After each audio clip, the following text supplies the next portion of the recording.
Hi, everyone. Mike Hilgers here, Nebraska's Attorney General. I'm joined today by Grace Johnson, our Missing and Murdered Indigenous Persons Liaison. And today we're going to talk a little bit about the really important work that Grace does, helping Indigenous communities building bridges, develop communication lines of communication, and helping really attack the crisis of human trafficking in Indigenous communities. The way we're going to do it is I'm going to ask Grace a few questions today about some of the things that she does and the value that she brings for those communities and for Nebraska. So are you ready to go with some of these questions? Yes, I am. Okay, let's get started.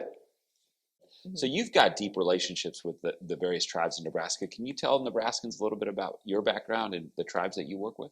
Yes, I'm an enrolled member of the Ogallala Lakota Sioux tribe.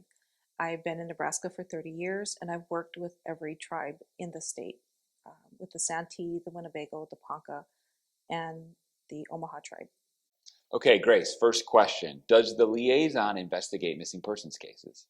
No, I don't investigate missing person cases.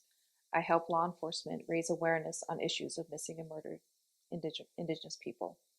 One of the challenges I find is that most people don't know that I am here, that this position exists, and it's raising awareness that I help Indigenous communities.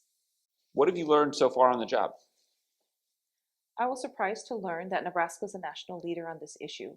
Most states do not have an MIP position within their government, so I am proud to be the first here in Nebraska. Have there been any success stories in locating missing persons? Absolutely, yes, there has.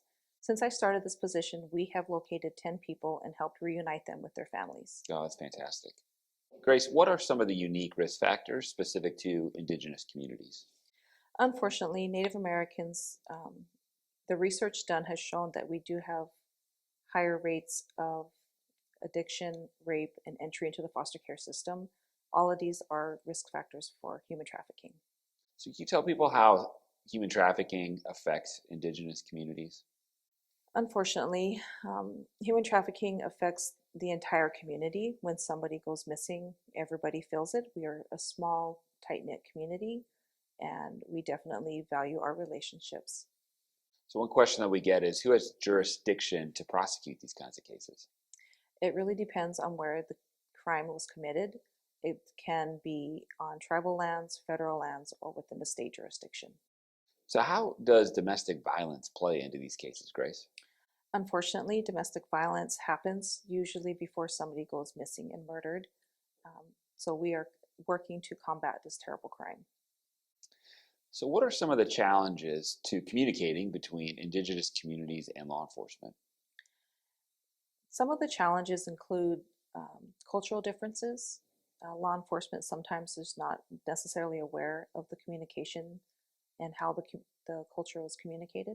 What can the public do in helping to fight the crisis of missing and murdered Indigenous persons? Everyone can help. You can help by raising awareness on social media. Look up hashtags like MMIP or MMIW and share stories of those who are missing so we can better fight against this horrible crime. How does Nebraska compare on this issue, and do other states have an MMIP position? 15 other states have created a position with their states to address this issue. These 15 individuals and I meet regularly to combat this terrible crime and reunite victims with their families. How many missing persons cases are there right now in Nebraska? Every day, there are people missing in Nebraska. I would encourage everyone to visit the State Patrol website for a list of missing Nebraskans. Anyone with any information is always encouraged to call and report anything to law enforcement.